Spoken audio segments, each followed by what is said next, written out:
Hello dear friends, welcome to turning point. आज हमारे साथ में है देवांशी, जिन्होंने गेट ऑल इंडिया रैंक 552 लेके आए हैं। तो आज हम देवांशी से बात करने वाले हैं किस तरीके से देवांशी ने अपनी प्रिपरेशन की, किस तरीके से गेट का प्रिपरेशन उन्होंने स्टार्ट किया, एंड जो उनकी जर्नी है that is also motivating for the professionals जो ऑलरेडी अपना करियर कहीं प्लेसमेंट लेके बना चुके हैं, लेकिन somehow they want to turn up again into the GATE, और दे वांट कि नहीं आईआईटी से जाके कुछ एमटेक करना है, एमएस करना है, या हायर स्टडीज करते हुए एक अच्छे प्लेसमेंट को लेना है। उनके लिए भी ये जर्नी बहुत मोटिवेशन रहेगी। जो गेट 2026 की प्रिपरेशन कर रहे हैं, जो गेट 2027 की प्रिपरेशन कर रहे हैं, किस तरीके से उनको अपनी प्रिपरेशन को स्टार्ट करना है, कैसे वो अपनी प्रिपरेशन को कन्वर्ट कर सकते हैं टॉपर्स में। तो उस पूरी चीज के बारे में आज हम लोग डिस्कस कर रहे हैं देवांशी से, कि देवांशी की जर्नी किस तरीके की थी, वो कैसे आप लोगों को अपकमिंग जो गेट एस्पिरेंट्स हैं उनके लिए क्या मैसेज है देवांशी का, सारी बातें हम लोग देवांशी के साथ करेंगे। तो first of all Devanshi, welcome to turning point. And सबसे फर्स्ट मैं आपसे पूछना चाहता हूँ कि can you tell me something about you in brief, what exactly Devanshi? Yes, sir. Hello, everyone. I'm Devanshi Bavaria. I belong to Jamnagar, Gujarat. I pursued my bachelor's in computer science and engineering from Nirma University, Ahmedabad. I secured All India rank of 532 in GATE Computer Science in the year 2025 in my first attempt. Okay, great. So 2000 आपने Nirma university से अपना graduation 2024 में complete किया था। Okay. Yes, sir. And आपने first time gate 2025 में attempt किया है। Yes, okay. sir. सो 2024 से 25 के बीच में जो 1 ईयर का जर्नी था, मतलब 2024 में आपने गेट अटेम्प्ट नहीं किया, there is any reason for that? हाँ हाँ सर, रीज़न है basically I wasn't targeting MTech. मैं प्लेसमेंट स्टूडेंट थी और मैंने जो कंपनी सोची थी, मतलब मेरा मेन गोल मल्टीनेशनल कंपनी था और मैं उसके अकॉर्डिंग प्रिपरेशन करती थी। लेकिन by some half things didn't go as I plan them to. तो दिसंबर तक कंप्लीट हो गया था हमारा 7th सेमेस्टर और मुझे जहाँ जॉब चाहिए थी वहाँ मुझे नहीं मिल रही थी। सो आई थॉट कि अब क्या करूँ। तो मई में ट्रिपल आईटी हैदराबाद की एग्जाम आ रही थी, तो मैंने सोचा कि अभी 8th सेम में तो इंटर्नशिप होती है। तो उसके बाद मैंने सोचा कि मई में ट्रिपल आईटी हैदराबाद की एग्जाम है, तो जो 4 मंथ्स थे बीच में जनवरी से लेके मई तक, तो उसमें मैंने ट्रिपल आईटी हैदराबाद के लिए प्रिपेयर किया। तो बेसिकली उसमें सारे सब्जेक्ट्स होते हैं, सिर्फ 3 सब्जेक्ट नहीं होते, that is TOC, CC and computer organisation and architecture. तो वहाँ पे मैंने ऑलमोस्ट सारे सब्जेक्ट्स कवर कर लिए थे और पीजी डबल ई में मेरा रैंक 300 था। Okay, great. और वो मैं फर्स्ट टाइम दे रही थी, तो मैंने थोड़ी सिली मिस्टेक्स कर दी, बाकी hmm. Like I was 2 marks back. मतलब अगर 2 मार्क्स ज्यादा आ जाते तो हो जाता ट्रिपल आईटी हैदराबाद में। तो फिर मैंने सोचा कि अभी ये भी नहीं हुआ तो गेट के लिए प्रिपरेशन करनी है। तो ट्रिपल आईटी हैदराबाद की एग्जाम के बाद 2 मंथ जैसा गैप था बीच में, तो वहाँ पे मैंने रिमोट जॉब के लिए सर्च किया, अप्लाई किया। और आई थिंक मैंने 1.5 या 2 मंथ रिमोट जॉब करते करते गेट की प्रिपरेशन की। एंड आई उसके बाद मुझे ऐसा लगा कि अगर गेट करना है तो I need to focus on GATE, like I need to give my time okay. To GATE, because काफी ज्यादा है सिलेबस और बहुत कुछ करना होता है। तो बाद में मैंने जुलाई से गेट की प्रॉपर प्रिपरेशन की। ओके, मीन्स 2024 के बाद सबसे फर्स्ट आपने ट्रिपल आईटी हैदराबाद की प्रिपरेशन स्टार्ट की। हाँ वहां से आपको एक काइंड ऑफ मोटिवेशन आया कि yes I can do better in the GATE examination, so मेरे को एक हाँ साल उसकी प्रिपरेशन करना चाहिए, मतलब मुझे एक साल और मेहनत करना चाहिए फॉर गेट 2025। सो हाँ सर। स्टार्टिंग में आपने कंपनी और गेट दोनों को साथ में किया, फिर 1-2 मंथ हाँ सर। कॉन्फिडेंस आने के बाद फिर आपने कंपनी ड्रॉप कर दिया, फिर फुल्ली गेट के लिए प्रिपरेशन स्टार्ट किया। हाँ सर। Okay, great. सो ये जो जर्नी था, आपने जैसे कहा कि जुलाई से आपने सिंसियरली प्रिपरेशन स्टार्ट की, तो जुलाई से अगर कोई स्टूडेंट जुलाई से फर्स्ट टाइम प्रिपरेशन स्टार्ट करना चाहता है तो क्या 6 मंथ सफिशिएंट होते हैं, यहाँ यहाँ पे आपको आपकी जो प्रीवियस प्रिपरेशन थी उसने बेनिफिट दिया, लाइक इंजीनियरिंग टाइम का कंटेंट ने बेनिफिट दिया, जो आपने ट्रिपल हाँ, आईटी के एग्जाम की प्रिपरेशन की उसने बेनिफिट दिया? तो इंजीनियरिंग के टाइम मैं सारे सब्जेक्ट सेमेस्टर के लिए अच्छे से पढ़ती थी और मैं नोट्स भी बनाती थी सेमेस्टर एंड एग्जाम्स के लिए। और ट्रिपल आईटी हैदराबाद के टाइम मतलब मैंने I gave my 10 to 11 hours, क्योंकि तब मैं स्क्रैच से प्रिपेयर कर रही थी और 4 मंथ में सब्जेक्ट्स कवर करना वॉज वेरी डिफिकल्ट। तो मोस्ट ऑफ द पोर्शन मैंने तभी कवर कर लिया था। थोड़े बहुत ऐसे टॉपिक्स थे जो ट्रिपल आईटी के एग्जाम में नहीं आते थे, वो मैंने कवर नहीं किए थे तभी। लेकिन जो नोट्स वाला पोर्शन होता है या फिर वो पोर्शन होता है जहाँ पे हम वीडियोस देख के नोट्स बनाते हैं, जो सबसे ज्यादा टाइम कंज्यूमिंग और बेसिक होता है, वो मैंने तभी कर लिया था। और बाद में जुलाई से मैं सिर्फ रिवाइज करती थी और मॉक टेस्ट देती थी। Mock test in the sense कि subject wise test, topic wise test. और जो 3 सब्जेक्ट्स मैंने कहा कि बाकी थे, वो सब्जेक्ट्स करती थी और पीवाईक्यूज लगाती थी। सो पीवाईक्यूज आपने कितने ईयर के अटेम्प्ट किए, सारे पीवाईक्यूज या कुछ सारे, हाँ, स्पेसिफिक? ऑल? सारे पीवाईक्यूज मैंने 3 बार अटेम्प्ट किया है। Okay, that's great. हाँ, और एक उस बार ट्रिपल आईटी के लिए किया था और बाकी 2 बार जुलाई के बाद। सो उन पीवाईक्यूज ने आपको काफी हेल्प किया एग्जामिनेशन में? हाँ सर, हाँ सर, सो बहुत कहीं ज्यादा। मतलब कहीं ना कहीं हम लोग कह सकते हैं कि जो अपकमिंग गेट एस्पिरेंट्स हैं उनको पीवाईक्यूज तो एटलीस्ट सारे करने ही चाहिए, till starting to last GATE 2025 तक के।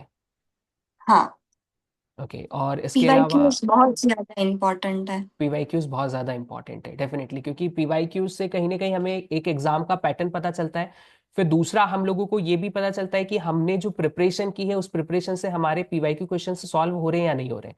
और अगर पीवाईक्यू क्वेश्चन हो रहे हैं और मान लो कुछ क्वेश्चंस नहीं हो रहे हैं तो समहाउ हमें ये भी आइडिया लग जाता है कि हम किस टॉपिक में वीक हैं या कहाँ पे हमें ज़्यादा स्ट्रेंथ करने की ज़रूरत पड़ेगी। तो definitely PYQs are must. So now Devanshi, आप बताइए कि कौन सा सब्जेक्ट था या कौन से सब्जेक्ट्स ऐसे थे जिनको आपको ऐसा लगा कि ये पहले प्रिपेयर करें तो गेट में हमें क्योंकि अल्टीमेटली गेट एग्जामिनेशन की प्रिपरेशन करना is not a game of 1 day 2 day और a month. Okay, so that would be the preparation for a year और 2 ईयर। कुछ स्टूडेंट्स को 2 साल भी लगते हैं, कुछ 1 ईयर में कंप्लीट करते हैं। कुछ का इंजीनियरिंग बैकग्राउंड अगर अच्छा होता है, मीन्स लाइक उन्होंने सेमेस्टर में पेपर्स बहुत अच्छे से पढ़े हैं तो वो कॉन्सेप्ट्स को बहुत जल्दी ग्रास्प कर लेते हैं, कुछ को थोड़ा टाइम लग जाता है। तो गेट में जब प्रिपरेशन स्टार्ट करें तो मोटिवेशन के लिए किन सब्जेक्ट से स्टार्ट करना चाहिए ताकि हमें ऐसा डीमोटिवेशन फील ना हो? So what are exactly the order जिसमें आपने प्रिपरेशन स्टार्ट की थी या अपकमिंग एक्सपेरेंट अपनी प्रिपरेशन स्टार्ट कर सकते हैं? मैंने पहला सब्जेक्ट जो किया था वो था सी प्रोग्रामिंग एंड एल्गोरिथम्स। उसका एक रीज़न ये था कि ऑलरेडी मैं प्लेसमेंट्स के लिए प्रिपेयर कर रही थी, तो मैं बहुत टाइम से लीड कोड करती थी। तो वो काफ़ी ज़्यादा स्ट्रॉन्ग था मेरा लीड कोड। मैंने 650 क्वेश्चंस लगाए हुए हैं और मतलब डेटा स्ट्रक्चर्स और सब कुछ मुझे अच्छे से आता था। तो आई फेल्ट कि वो मेरे स्ट्रॉन्ग सब्जेक्ट्स है और अगर मैं अच्छे से कर लूँ तो उसमें मतलब ज़्यादा पॉसिबिलिटी है कि सारे सही हो जाए, क्योंकि एक्यूरेसी भी बहुत इंपॉर्टेंट है गेट के लिए।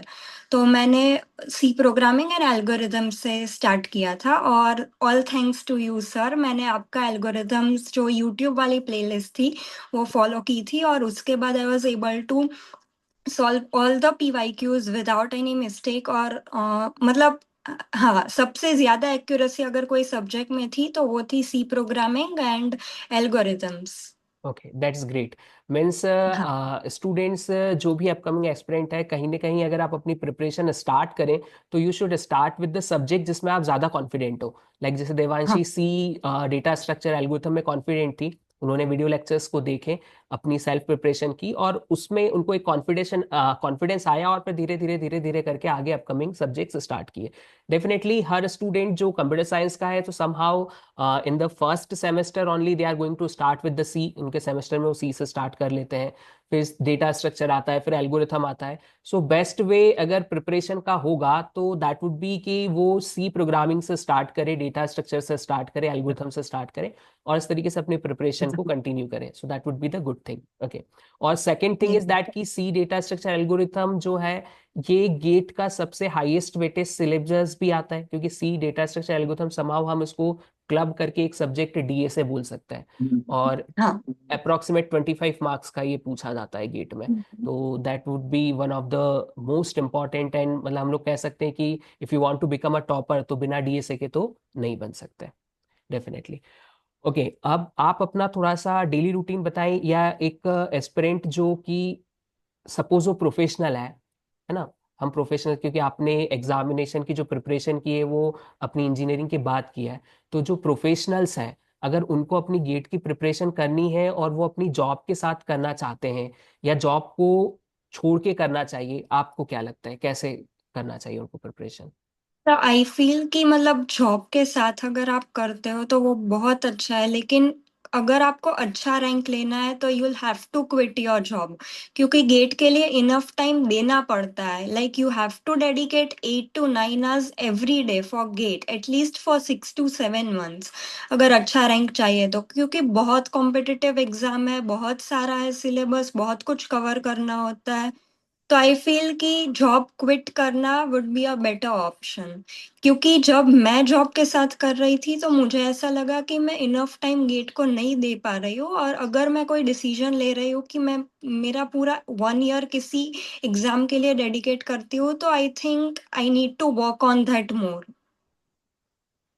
ओके, सो डेफिनेटली जो अपकमिंग एस्पिरेंट्स हैं, अगर वो प्रोफेशनल हैं, ऑलरेडी कहीं किसी कंपनी में जॉब कर रहे हैं, एंड दे वांट कि आप अपनी जॉब से somehow, if you are not satisfied and you want to go with the GATE examination, so आप स्टार्ट ऐसे कर सकते हैं जैसे देवांशी ने किया कि 1 मंथ आप दोनों को पैरेलल चलने दो। जैसे ही गेट में कॉन्फिडेंस आ जाए कि yes now I can do, और मुझे इसको एक्स्ट्रा टाइम देने की नीड है, एफर्ट्स है, तो अपनी जॉब को क्विट करके और आप कंटिन्यू कर सकते हैं definitely in 6 and 7 month preparation. मतलब अगर हम आज से स्टार्ट करें तो 2026 की जो प्रिपरेशन है वो बहुत अच्छे से करके एक अच्छी रैंक को हम लोग लेके आ सकते हैं। सो दैट वुड बी द और गुड थिंग। सर, हम्म। हाँ, एक और थिंग मैं ऐड करना चाहती जी। हूँ, वो ये है कि अगर कोई 3rd सेमेस्टर या 4th सेमेस्टर से गेट की प्रिपरेशन कर रहा है और बाद में अगर कोई ड्रॉप भी ले रहा है जॉब करके, तो वहाँ पे उन लोगों को जॉब क्विट करने की ज़रूरत नहीं है, क्योंकि हम्म। उन्होंने ऑलरेडी इनफ टाइम दिया हुआ है। लेकिन मेरे लिए ऐसा था कि मैं पहली बार प्रिपेयर कर रही थी, पहली बार एग्ज़ाम दे रही थी, तो आई फेल्ट कि ये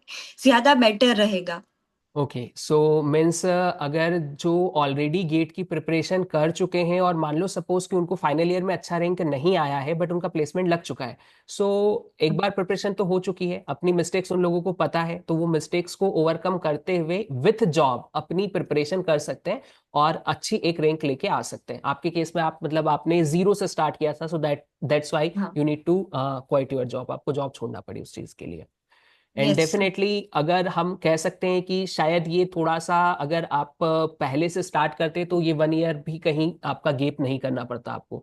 तो हाँ जो sir. Students already 3rd semester 4th semester में, जो सेकेंड ईयर के स्टूडेंट्स हैं, उन लोगों को अभी से प्रिपरेशन स्टार्ट कर देनी चाहिए, क्योंकि उनको दो ऑप्शंस मिलेंगे। थर्ड ईयर में they can give the GATE examination, third year में बेस्ट रैंक लेके आए, अगर लगता है कि रैंक में थोड़ा कुछ प्लस माइनस हुआ है तो एक बैकअप ईयर उनके पास फाइनल ईयर होगा, उसमें वो अपनी रैंक को बहुत अच्छी इंप्रूव करके और बेस्ट रैंक ला सकते हैं, तो वो 1 ईयर का ड्रॉप भी नहीं देना पड़ेगा।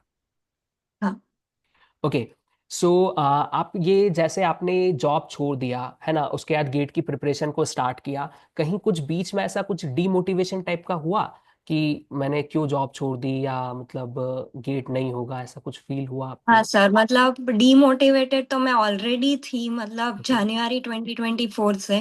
क्योंकि मैं जितना लीड कोड करती थी, मेरे जितने कोर सब्जेक्ट्स मतलब स्ट्रांग थे कोई मल्टीनेशनल कंपनी क्रैक करने के लिए मेरे अकॉर्डिंग, तो दैट डिडंट गो वेल, मतलब जैसा मैंने सोचा था वैसा। तो I was feeling a FOMO कि मैं पीछे हूँ और ऐसा सब। लेकिन बाद में आई थॉट कि चलो अब ट्रिपल आईटी दे देते हैं, बाद में देखेंगे कि क्या करना है। Then I went with remote job, फिर भी ऐसा लग रहा था कि ये इनफ नहीं है, मतलब हाँ। तो आई थॉट कि अभी एक ही ऑप्शन है, गेट में अच्छा रैंक ले लो, आईआईटी का अच्छा टैग ले लो, मिलता है तो, और उसके बाद अच्छे से प्लेसमेंट की प्रिपरेशन फिर से स्टार्ट कर दो। या that's because that's I true. Feel कि ऑफ कैंपस जॉब काफी टफ है अभी, मतलब जो सीन है उसमें अगर ऑफ कैंपस आपको मल्टीनेशनल कंपनी में लेना हो, और वो भी जब आपके पास पूरा 1 ईयर का एक्सपीरियंस ना हो, इंटर्नशिप्स के अलावा कोई एक्सपीरियंस ना हो 1 ईयर का, तो बहुत टफ है ऑफ कैंपस जॉब्स क्रैक करना। फ्रेशर्स के लिए टफ है, मतलब अगर हम एक्सपीरियंसड है तो दिक्कत नहीं आती, बट अगर फ्रेशर है तो कहीं ना कहीं ऑफ कैंपस जाना करंट मार्केट सिनेरियो के हिसाब से टफ है वो। सो बेस्ट वे कि हम एक अच्छा इंस्टीट्यूट लें, आईआईटी लें, और वहाँ से ऑन कैंपस एक बेस्ट प्लेसमेंट को चूज करें। हाँ सर।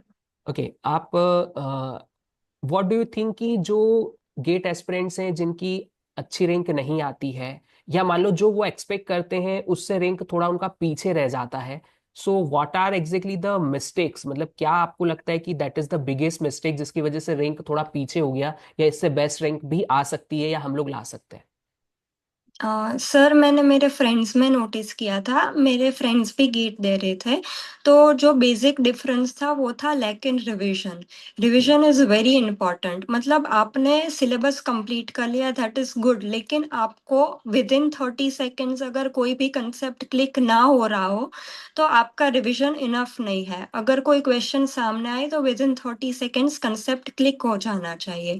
और दूसरी बात ये कि मेजॉरिटी स्टूडेंट्स ऐसे होते हैं जो पहली बार वीडियोस या कोचिंग में जो भी नोट्स बनाते हैं वो नोट्स में कंसेप्ट्स प्लस एग्जांपल्स लिखे हुए होते हैं।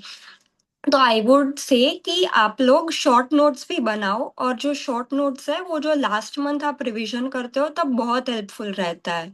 और short notes should be like with in 15 to 20 pages जिसमें सारे कंसेप्ट्स आ जाते हो, क्योंकि वो बहुत इंपॉर्टेंट है। लास्ट मोमेंट आप पूरी बुक रिवाइज करने बैठोगे तो वो नहीं होगा, और बाद में जो कंसेप्ट है वो शायद आप भूल भी जाओ क्योंकि सिलेबस काफी लेंथी है। और मुझे ऐसा लगता है कि रिवीजन ऐसा होना चाहिए कि जो बड़ा सब्जेक्ट हो जैसे कंप्यूटर नेटवर्क्स है तो वो विद इन 6 आवर्स में या 5 आवर्स में आप रिवाइज कर लो, और जो छोटे सब्जेक्ट्स है वो विद इन 2 to 3 आवर्स आप रिवाइज कर लो लास्ट मोमेंट पे। ओके, इतना रिवीजन होना चाहिए। Means final revision means like कि अभी गेट में यस 20 डेज बाकी है, उसके पहले का जो रिवीजन है हाँ।